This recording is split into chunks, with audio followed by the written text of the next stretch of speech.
বন্ধুরা, আমি হাবড়া থেকে ফিরছিলাম ঠাকুর দেখে টেখে।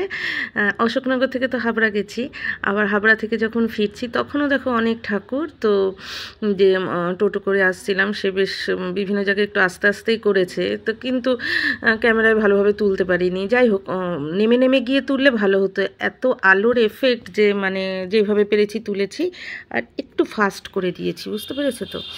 এবার যাই হোক, খুব সুন্দর হয়েছে পুজোগুলো। একদম বুঝতে পারছো, একদম হাবড়ার ওই মুল্লুক থেকে আমি একদম আমার বাড়ি অবধি এসেছি।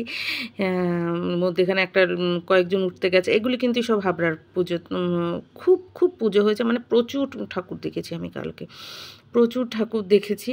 বৃষ্টির ভয়টা ছিল, মা বলেছে টোটো করে যাবি, তাহলে আর ভয় লাগে না, কিন্তু আমার ভ্যানটায় চড়তে বেশি ভালো লাগে। তো যাই হোক, তবু একা পেয়েছিলাম টোটোটা, মানে কেউ আর ওঠেনি, হয়ে গেছে। যাই হোক, খুব সুন্দর হয়েছে। পুরো আমাদের বাড়ি অবধি হাবড়া থেকে, বুঝতেই পারছো এতটা দূরত্বের মধ্যে অনেকগুলি স্টপেজ পড়ে, প্রতিটা স্টপেজের মধ্যে পুজো হয়েছে। তারপরে অনেক জায়গায় তো যাদের মানে মেশিনারি জিনিসপত্র, গ্রিলের দোকান, হ্যানা ত্যানা সব কিছু পড়েছে, যাদের বিল্ডার্সের দোকান টোকান মানে রাস্তার উপর পড়েছে, তারাও অনেক বড় বড় পুজো দিয়েছে, যার জন্য প্রচুর ঠাকুর দেখতে পেয়েছি, প্রচুর ঠাকুর। আর তোমরা তো জানো আমি ঠাকুর দেখতে ভালোবাসি, আর এইভাবেই দেখতে ভালোবাসি। তো ভালোই বেশ জমজমাট ছিল, আলো হয়েছে। আর এবার অনেক লাইটিং দেখলাম, প্রায় একই রকম লাইটিং বিভিন্ন জায়গায় দেখলাম।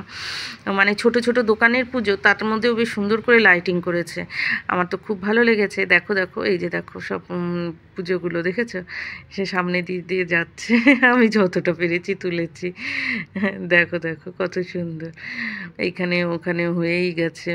তারপরে সায়েন্স পার্কের ওখানে